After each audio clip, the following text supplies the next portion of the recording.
Au sommaire de ce journal, commerce intra-africain, les agents du ministère de l'économie, du plan et du développement soutient sur l'accord de la ZLECAf. Lutte contre les violences basées sur le genre, l'ONG Bloom lève d'importants fonds lors de la soirée dénommée « Un soir pour une destinée ». Nous parlerons également de lutte contre la drogue, la nouvelle loi au centre d'un atelier de la société civile. Madame, Monsieur, merci de nous recevoir chez vous pour le journal. Focus sur le commerce intra-africain pour démarrer cette édition. Dans son projet, ZLECAf, appui à la CEDEAO, la GIZ accompagne les États membres de la CEDEAO pour la mise en œuvre de l'accord sur la zone de libre-échange continentale africaine. L'objectif principal de cette initiative est de renforcer les cadres régionaux et nationaux d'implémentation de la ZLECAf. C'est dans ce cadre que l'organisation allemande initie sur 2 jours un atelier de renforcement de capacité des agents du ministère de l'économie, du plan et du développement de Côte d'Ivoire. Issa Badini et Ezekiel Siri ont assisté à la cérémonie d'ouverture. Des directeurs et sous-directeurs, des chefs de service, des chefs de projet, des chargés d'études, ce sont une cinquantaine de personnes, tous ou presque de la Direction générale de l'économie, qui prennent part à cet atelier voulu par la GIZ et le ministère de l'économie, du plan et du développement. Et c'est dans le cadre de la matérialisation de l'accord de la ZLECAf. L'objectif principal de ces initiatives est de renforcer les cadres continentaux, régionaux et nationaux d'implémentation de l'accord de la ZLECAf. Pendant ces 2 journées de travail, plusieurs thématiques essentielles seront traitées, notamment les enjeux, défis et opportunités de l'accord sur la ZLECAf, l'état des lieux de la mise en œuvre de la ZLECAf au niveau national, un aperçu des 8 communautés économiques et une présentation du protocole sur les règles et procédures relatives au règlement des différends. La ZLECAf souligne à cette cérémonie d'ouverture le coordinateur du projet ZLECAf appui à la CEDEAO.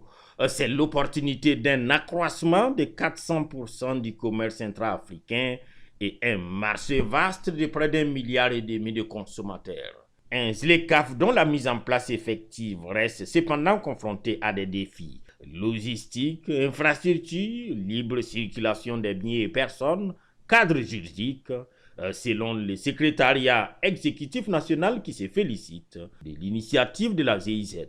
Tous les acteurs doivent jouer leur partition et je salue vraiment cette initiative de ce ministère qui se distingue en menant des activités dans le cadre de la ZLECAf. Démarrer ainsi, cet atelier refermera ses portes dans 48 heures. Quant à la ZLECAf, lancée officiellement en 2021, elle continue sa marche vers sa matérialisation, cependant à pas de tortue. La Direction générale de l'emploi du ministère de l'Emploi et de la Protection sociale a présenté officiellement le contenu de la Convention 4 du partenariat État-secteur privé pour ainsi apporter des réponses appropriées au marché du travail. La présentation de cette convention aux parties prenantes a adressé la problématique de l'adéquation emploi-formation. Les détails avec Anja Sémian et Marius Siri. C'est une rencontre visant à officialiser la formalisation du cadre de collaboration entre l'État et le secteur privé dans la promotion de l'emploi en Côte d'Ivoire. La présentation de cette convention cadre a pour objet de formaliser les objectifs et modalités de la coopération entre ces parties prenantes ainsi que leur engagement afin de mener des actions adaptées au profit des demandeurs d'emploi. L'adéquation emploi-formation est une question d'actualité dans la plupart des pays en voie de développement. Notre pays n'en est malheureusement pas épargné puisque cette problématique constitue l'un des principaux défis en matière de promotion de l'emploi. En effet, plusieurs études ont démontré le déséquilibre qui existe entre l'offre et la demande, notamment des offres d'emploi non pourvues en raison d'une main-d'œuvre disponible qui ne correspond pas forcément aux besoins des entreprises et du marché du travail en termes de qualification et de profil requis. Cette signature de convention cadre vient apporter des rudiments aux jeunes en vue de combler les besoins des entreprises dans la quête de main-d'œuvre qualifiée. Donc l'idée, c'est de permettre aux entreprises, aux employeurs, d'indiquer précisément quels sont les besoins en termes de compétences qu'ils recherchent. Est-ce que c'est des soudeurs, des échafaudeurs, etc. Parce que la formation, c'est important pour la qualité de tous ceux qui vont opérer dans le secteur privé, que ce soit même au niveau du secteur public. Cette convention est conclue pour une durée de 3 ans et pourra être renouvelée par accord des parties à l'issue d'une évaluation par la partie étatique et le secteur privé, représenté par la Confédération générale des entreprises de Côte d'Ivoire et la Fédération ivoirienne des petites et moyennes entreprises. Poursuivons avec une note de coopération. Le programme de coopération 2021-2025 entre l'UNICEF et le gouvernement de Côte d'Ivoire est dans sa 4e année de mise en œuvre, année de démarrage de la préparation du prochain cycle de programme. Afin de pérenniser cette coopération, un atelier de réflexion a été initié. Dénommé Moment de réflexion stratégique, cet atelier a pour objectif de valider les priorités et stratégies du prochain programme tout en mettant l'accent sur les shifts majeurs comparés au programme en cours. Le récit de Nascimento Mondésir. En vue de clairement articuler les axes prioritaires du prochain programme de coopération 2026-2030 entre l'UNICEF et le gouvernement de Côte d'Ivoire, un atelier a été initié. Il veut garantir surtout leur parfait alignement avec ceux des prochains CCDD et du PND, UNICEF Côte d'Ivoire sous la guidance du bureau régional de l'UNICEF, en concertation avec le bureau du coordonnateur résident des Nations Unies, mais surtout en étroite collaboration avec le ministère ivoirien de l'économie, du plan et du développement. Il s'agit entre autres au cours de cet atelier de partager la vision du prochain programme et analyser les principaux chiffres comparés au programme en cours en se basant sur les principales leçons apprises, en tenant compte des défis prioritaires, des privations clés, les orientations du nouveau PND et discuter des aspects clés de la situation des enfants en Côte d'Ivoire. Le représentant résident de l'UNICEF, Jean-François Bassé, a réitéré l'engagement de l'UNICEF à travailler pour un mieux-être des enfants.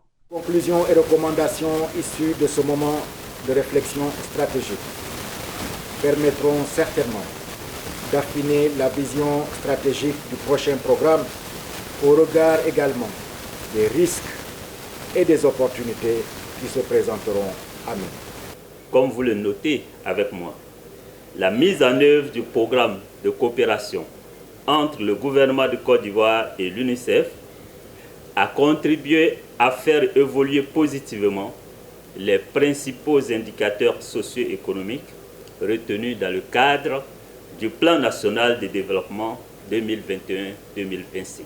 Il est bon de souligner que le moment de réflexion stratégique est meublé de communication et de panels.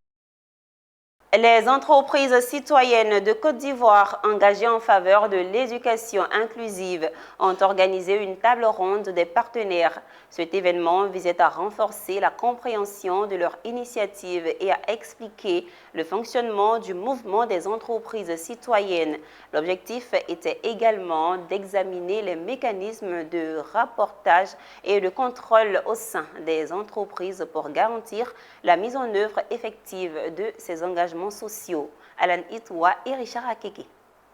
Dans le but de bien gérer les entreprises citoyennes de Côte d'Ivoire, un dispositif a été mis en place par le Comité de concertation État-secteur privé, CCESP. Pour faciliter la communication entre les entreprises partenaires, Fadiga Fofana, secrétaire exécutif du CCESP, affirme que ce dispositif va permettre aux entreprises membres de se faire contrôler et connaître le fonctionnement de cette initiative. Ce que nous attendons aujourd'hui des entreprises, c'est aussi leur contribution, mais pas forcément des contributions financières, mais on a présenté un dispositif. Les entreprises peuvent intervenir pour nous dire si ce que nous avons présenté comme dispositif leur sied, si ça leur permet de... Parce que aussi la RSE, il faut justifier. Hein. Tout à l'heure, vous avez entendu le consultant dire, le dispositif va permettre de faire les reporting dans les entreprises pour le contrôle, pour leur contrôle. Donc on attend que chacun puisse faire sa contribution, mais surtout dans la manière dont le mouvement sera géré. Une initiative qui réjouit tous les partenaires et entre dans la vision de Mariatou Koné, ministre de l'Éducation nationale et de l'alphabétisation, déclare sa représentante, Dr Brou-Georgette. C'est une vision de Madame la ministre qui se trouve concrétisée à travers cette table et je me réjouis de ce que les projets proposés par la direction de l'égalité et de l'équité du genre trouvent un financement pour le bonheur, la réussite des élèves filles et garçons. Rappelons que cette table ronde a été lancée depuis le 14 novembre dernier. Dans le secteur des énergies renouvelables et l'efficacité énergétique, les femmes restent encore largement sous-représentées. Pour changer la donne, le programme de mentorat féminin soutenu par la GIZ offre à des jeunes femmes en formation l'opportunité d'acquérir des connaissances, de développer des réseaux professionnels et de s'investir dans un secteur en pleine expansion. La 3e édition de ce programme a été officiellement lancée dans la commune du Plateau en présence de Ami Korobara et Yao Enoch. Pour cette 3e édition du mentorat féminin dans le secteur des énergies renouvelables et de l'efficacité énergétique, 20 mentis seront encadrés et formés aux métiers énergétiques grâce à l'accompagnement de 20 mentors féminins prêts à leur transmettre leur savoir-faire. Une opportunité pour les bénéficiaires qui espèrent ainsi renforcer leurs compétences et pour certaines, concrétiser leurs projets professionnels. Et se retrouver en tant que mentor est une grande utilité. En tant que dévancière, nous avons besoin de pouvoir accompagner des jeunes filles dans le secteur, de les amener à s'intéresser au secteur, de surtout assurer la relève par rapport à tout ce qui est aspect énergétique dans l'environnement. Il s'agit pour nous de les amener à avoir confiance en elles. Il s'agit également de leur dire que ce n'est pas un secteur exclusivement réservé aux hommes et que les hommes et les femmes ont leur place dans le secteur et qu'il est bien d'encourager les jeunes filles. J'ai eu à développer un penchant pour l'entrepreneuriat et aujourd'hui je suis ici pour chercher des mentors qui vont m'accompagner afin de pouvoir lancer mon projet qui concerne la collecte des déchets post-consommation de nos produits agroalimentaires afin de préserver l'environnement. Ce programme conçu en partenariat avec la GIZ, le ministère en charge des mines et du pétrole, et cofinancé par l'Union européenne, a des objectifs bien définis, comme le souligne Dagoren, directrice de la composante 2 du projet Profer 2. L'objectif, c'est de sensibiliser les mentis sur la présence de devancières dans le secteur des énergies renouvelables et de l'efficacité énergétique, de leur permettre aussi de profiter d'un réseau de mentors et d'alumni, et puis d'impacter un peu d'une certaine manière la représentativité des femmes actives dans le secteur des énergies renouvelables et de l'efficacité énergétique. Caroline Kouyaté, chef du projet Profer, a également souligné l'importance de ce programme. La formation s'étend sur 6 mois, de décembre 2024 à avril 2025. Ouvrons une parenthèse pour parler de marketing relationnel modèle Forever Living Product. Le réseau vainqueur partenaire de l'entreprise américaine et productrice de produits de bien-être a célébré son 15e anniversaire.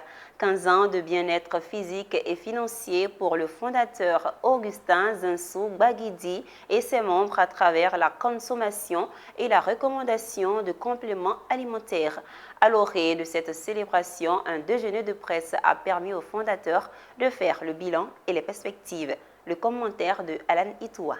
9 décembre 2009 au 9 décembre 2024, 15 ans, jour pour jour, où le réseau vainqueur naquit en plein cœur d'Abidjan, à Trècheville.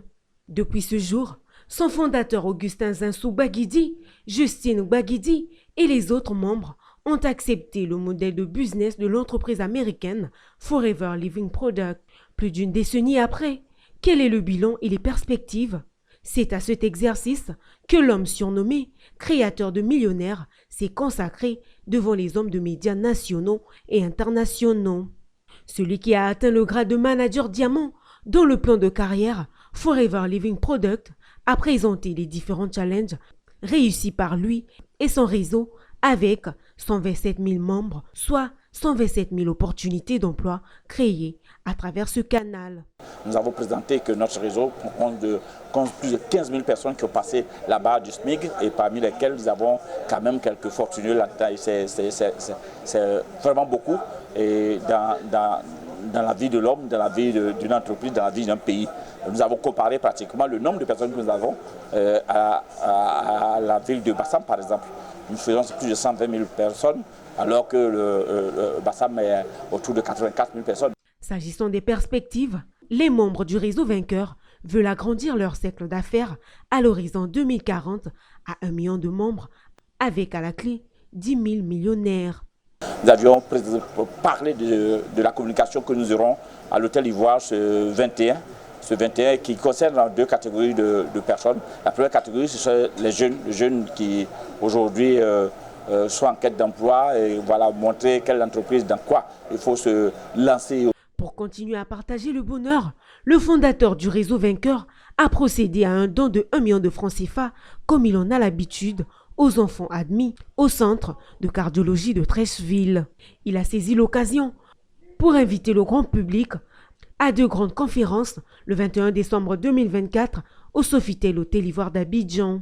À l'ère du digital et de l'intelligence artificielle, quelle entreprise prospère lancée en 2025 et bien vivre sa retraite, comment réussir sa transition vers la retraite sans les 2 thèmes choisis pour clore l'année 2024 en beauté.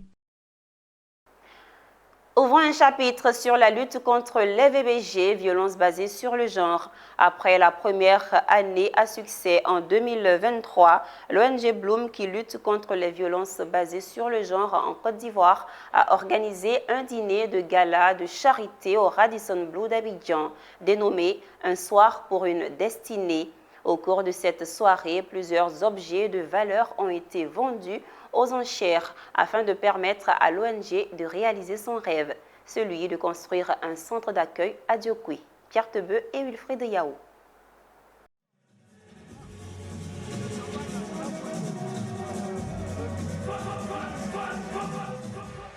Elle avait mis la barre haute pour atteindre ses objectifs annuels de plus d'un demi-milliard de francs CFA lors de ce dîner gala de charité, un soir pour une destinée 2024. Une ambition qui est d'élever 600 millions de francs CFA pour construire un centre d'accueil pour les personnes victimes de violences basées sur le genre en Côte d'Ivoire. Cette soirée de gala a réuni un panel de personnalités et d'invités triés sur le volet, parmi lesquels quelques membres du gouvernement, tous invités par l'ONG Bloom de Daniel Cissé, président de l'organisation. À 6 ans du bilan de l'agenda 2030, a élaboré en partenariat avec l'UNFPA le document d'investissement pour l'éradication des violences basées sur le genre en Côte d'Ivoire. Il en ressort que pour qu'en 2030 on puisse dire qu'en Côte d'Ivoire il n'y a plus de violences basées sur le genre, nous devons lever un financement de 12 milliards de dollars américains pour financer des dépenses de prévention et d'investissement. Et c'est simplement parce que ce rôle-là n'est pas reconnu. Quand elle se lève le matin à 6 heures jusqu'à 22 heures qu'elle travaille pour la famille, c'est pas reconnu. La présidente de l'ONG Bloom a appelé à une mobilisation générale contre les VBG, les qualifiant de freins majeurs à l'autonomisation des femmes et au développement durable. En tant qu'acteur de sensibilisation, l'ONG a organisé en mars 2023 la première édition de son dîner gala de charité, un soir pour une destinée, afin d'interpeller vos âmes généreuses à l'action. Cette deuxième édition du dîner gala a permis de collecter 243 millions de francs CFA sur les 600 millions nécessaires pour achever la construction et l'équipement du village Bloom à Diokoui. Et à ce dîner gala de bienfaisance de l'ONG Bloom, la compagnie immobilière Challenge Immobilier International a répondu présente. Une présence par laquelle l'entreprise démontre son engagement dans la lutte contre les violences basées sur le genre en Côte d'Ivoire. L'entreprise s'est faite accompagner par la Chambre nationale des promoteurs et constructeurs agréés.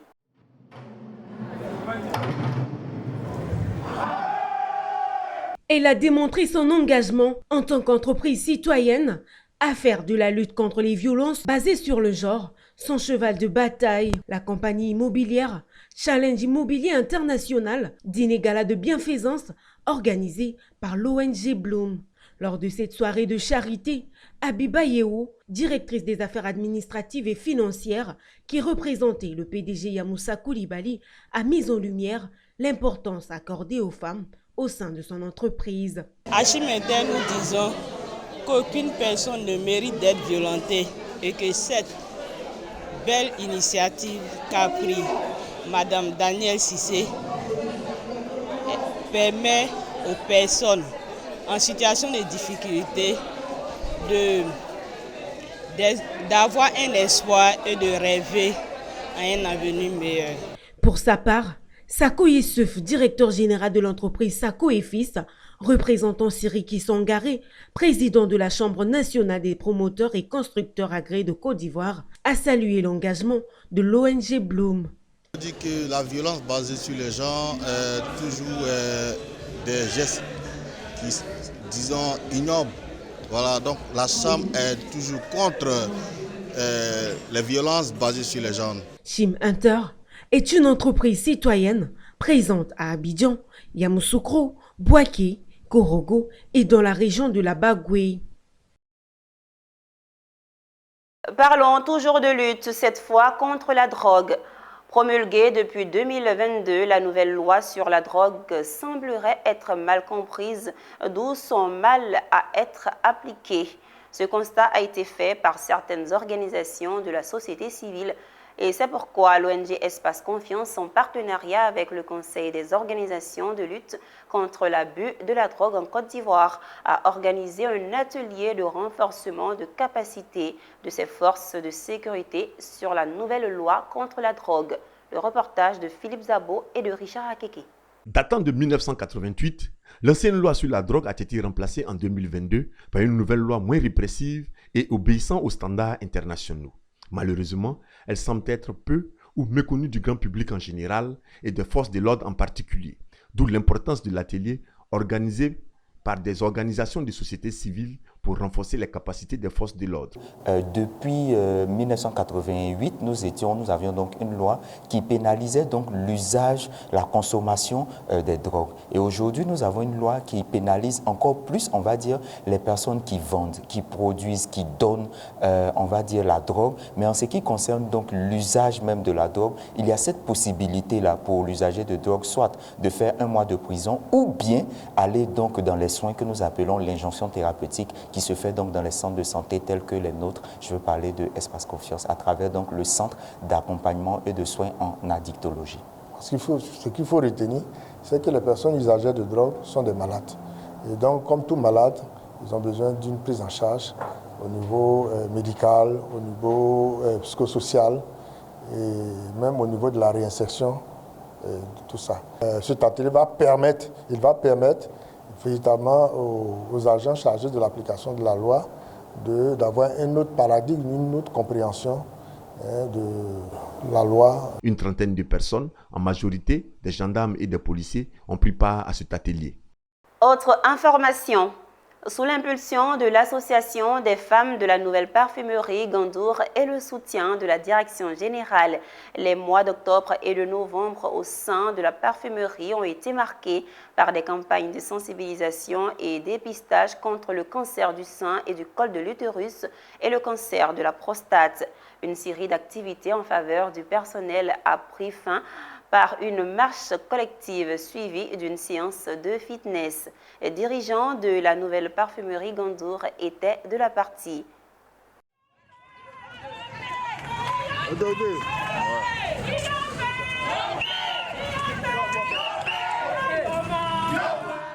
C'est par une journée sportive que la nouvelle parfumerie Gandour a conclu 2 mois d'action intense de sensibilisation et de dépistage contre le cancer du sein et du col de l'utérus, ainsi que celui de la prostate. Le samedi 30 novembre, employés et responsables de l'entreprise ont participé à une marche collective suivie d'une séance de fitness au camp de la brigade anti-émeute. Ces activités font suite à 2 campagnes majeures. Octobre Rose pour les femmes de l'entreprise, avec des dépistages du cancer du sein et du col de l'utérus, et Novembre Bleu, offrant des consultations gratuites aux hommes. Je dis merci. Je vous dis merci. Merci à nos collègues. Merci à la nouvelle parfumerie Gandour, à son DG, à son DGA, à tout le personnel, à l'administration, à tous les directeurs et chefs de service qui ont soutenu cet événement. Mesdames, c'est notre journée. Nous disons aujourd'hui non au cancer du sein, non au cancer du col de l'utérus, non au cancer de la prostate. La maladie ne prévient pas, la maladie n'a pas d'âge, la maladie frappe. Aujourd'hui, nous les agents de la parfumerie Gandour, nous disons non. En mettant la santé de ses employés au centre de ses priorités, la nouvelle parfumerie Gandour se distingue comme un modèle d'engagement collectif, un exemple à suivre pour d'autres entreprises. C'est un reportage commenté par Konena Nourgo. Parlons de résilience des établissements sanitaires. Sous le thème « Les enjeux des innovations technologiques dans la gestion budgétaire et la capacité d'autofinancement des établissements de santé », l'amicale des élèves de la filière santé de la 59e promotion de l'École nationale d'administration a organisé un panel riche en enseignements. Placé sous le parrainage de Alpha Sanogo, directeur des affaires administratives et financières au ministère de l'Équipement et de l'Entretien routier, cette cérémonie a réuni des acteurs clés du secteur de la santé et des finances publiques, ainsi que des professionnels de santé et des gestionnaires hospitaliers. Rendre les établissements sanitaires résilients, c'est tout l'intérêt de cette rencontre à l'École nationale d'administration. Plusieurs acteurs y prennent part. Ceux de la finance publique, des professionnels de santé et des gestionnaires hospitaliers, entre autres. Un thème crucial les interpelle tous pour un écosystème de santé résilient et performant. Les enjeux des innovations technologiques dans la gestion budgétaire et la qualité d'autofinancement des établissements de santé. À travers ce thème, l'amicale des élèves de la filière santé de la 59e promotion de l'École nationale d'administration veut permettre aux structures hospitalières confrontées à la rareté des ressources de trouver des moyens innovants pour offrir des soins de qualité. Partons du postulat selon lequel les innovations technologiques peuvent être des sources innovantes pour créer de la richesse, pour générer de la trésorerie, comme on le dit dans notre domaine, à l'effet de pouvoir financer toutes les activités hospitalières. Parce qu'aujourd'hui, on ne va pas, je voudrais dire, forcément attendre en tant que gestionnaire tout le budget général de l'État pour pouvoir apporter des solutions à l'ensemble de la population. Je tiens à remercier la direction générale de l'ENA pour l'opportunité qu'il nous offre en tant qu'ancien de venir partager des moments d'échange et de partager notre expérience avec nos jeunes frères. Pour nous, c'est avec fierté que nous sommes dans cette école-là, qui a été un élément clé dans notre carrière professionnelle. Il faut dire qu'aujourd'hui, nous avons partagé le peu d'expérience que nous avons avec nos jeunes frères pour les mettre en route, disons pour ceux qui finissent, pour qu'ils apprennent un peu ce qui les attend dans le milieu du travail. Plusieurs panélistes et experts du domaine étaient présents pour soutenir et apporter leur contribution. Certains, dans le contexte de la réforme hospitalière actuelle, pour les futurs acteurs de santé que sont nos élèves actuels qui sont à l'ENA. Donc c'est avec beaucoup de plaisir que j'ai eu à développer ce thème-là et à leur faire comprendre justement que l'État organise ces formations à l'ENA pour leur donner les outils qu'il faut pour pouvoir gérer de manière efficiente. Ce panel, organisé par l'amicale des élèves de la filière santé de la 59e promotion de l'École nationale d'administration, s'est voulu riche en enseignements. La journée s'est terminée par un geste symbolique, la remise de matériel médical au centre de santé de l'ENA, un don offert par le parrain Alpha Sanogo. Au mois de novembre dernier, La deuxième édition de l'Open Dr BI a été organisée par le Chicokai Africa à l'espace Allocodrome d'Agboville. La mobilisation, la qualité des prestations des athlètes ont marqué l'événement. Une compétition de karaté qui a opposé les meilleurs karatékas et associations unies disciplinaires et qui vise à cultiver l'esprit de compétitivité et d'excellence auprès des jeunes générations afin de rendre hommage à feu Dr BI Norbert. Alan Itoua pour le commentaire. La compétition du karaté qui a opposé les meilleurs karatékas et associations unidisciplinaires n'a pas laissé indifférents les membres de la Fédération de karaté-do de rendre un hommage mérité au feu Dr BI Norbert en rappelant combien ce membre fondateur de l'association Sankudo Kinkai Karaté-do Côte d'Ivoire était important pour eux. Un cadre de la région, il fut mon disciple, l'un des meilleurs disciples avec lequel j'ai beaucoup travaillé. Et malheureusement, la mort l'a arraché très tôt de façon prématurée. Il est important pour nous de commémorer sa mémoire,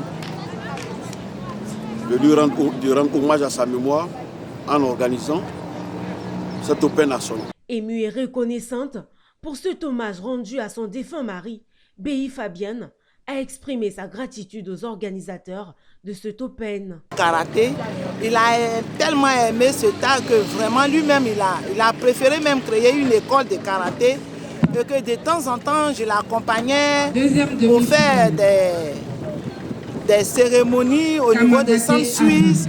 Je suis très émue par rapport à cette cérémonie et je dis infiniment merci à la Fédération de karaté. Quant à Sanogo Abdoulaye, président de la Fédération ivoirienne de karaté et discipline associée, il est toujours bon d'avoir des témoignages de reconnaissance pour ceux qui ont beaucoup travaillé dans un domaine. D'un événement hommage à un de nos maîtres qui malheureusement n'est plus avec nous sur cette terre. Et il est toujours bon d'avoir des témoignages de reconnaissance pour ceux qui ont beaucoup travaillé pour le karaté en Côte d'Ivoire. Sachez que 2 épreuves ont meublé cette deuxième édition de l'Open BI Norbert, à savoir une compétition individuelle de kata et une seconde de comité combat par équipe. Terminons ce temps d'information en littérature. Une rencontre a été initiée à Abidjan pour donner vie au livre Rubeuf Book de Mélissa Moulot de Quadio, coach MDK. Ce livre, comme son nom l'indique en français, Renaissance, a pour objectif de redonner l'espoir à ceux qui l'ont perdu et de démontrer comment monétiser sa passion. Ce livre est enfin disponible. Découvrez-le avec Alan Itoua et Ndran Salomon. Avec pour objectif comprendre la nature de l'échec afin d'apprendre à dédramatiser l'échec, à changer de perspective pour le voir non plus comme une barrière, mais comme un tremplin vers quelque chose de plus grand. C'est ce qu'affirme coach MDK dans son livre Rebirth Book. Revenu sur son parcours, coach MDK explique de quoi est composé ce livre. Rebirth Book parce que je veux parler de renaissance, parce que moi-même je suis une personne j'ai traversé beaucoup d'échecs, j'ai traversé beaucoup de moments difficiles et j'ai pu renaître après ces échecs et je me suis dit pourquoi ne pas offrir un livre qui parle de renaissance. C'est un livre de développement personnel, de coaching, c'est un livre qui permet à toutes les personnes qui ont traversé des périodes d'échecs de pouvoir se relever. Donc dans ce livre je partage des outils concrets et pratiques qui permettent de se relever après des échecs et surtout de découvrir et de monétiser sa passion. Découvrir et monétiser sa passion, l'une des clés de réussite, témoigne Sakoyan, maîtresse de cette cérémonie et lectrice de Rebirth Book. À toute personne qui acquiert ce livre, de mieux comprendre qu'on peut développer des aptitudes, monétiser ses compétences et ses capacités. Ça m'a reconforté dans ma position et de mon développement personnel. La capacité à identifier ses véritables passions et à les transformer en source de revenus, Rebirth Book permet de découvrir des stratégies pratiques et des techniques pour cultiver la résilience. C'est ici que s'achève ce journal préparé par l'ensemble de la rédaction. Merci de l'avoir suivi. Restez toujours connectés sur Business 24 Africa pour ne rien rater.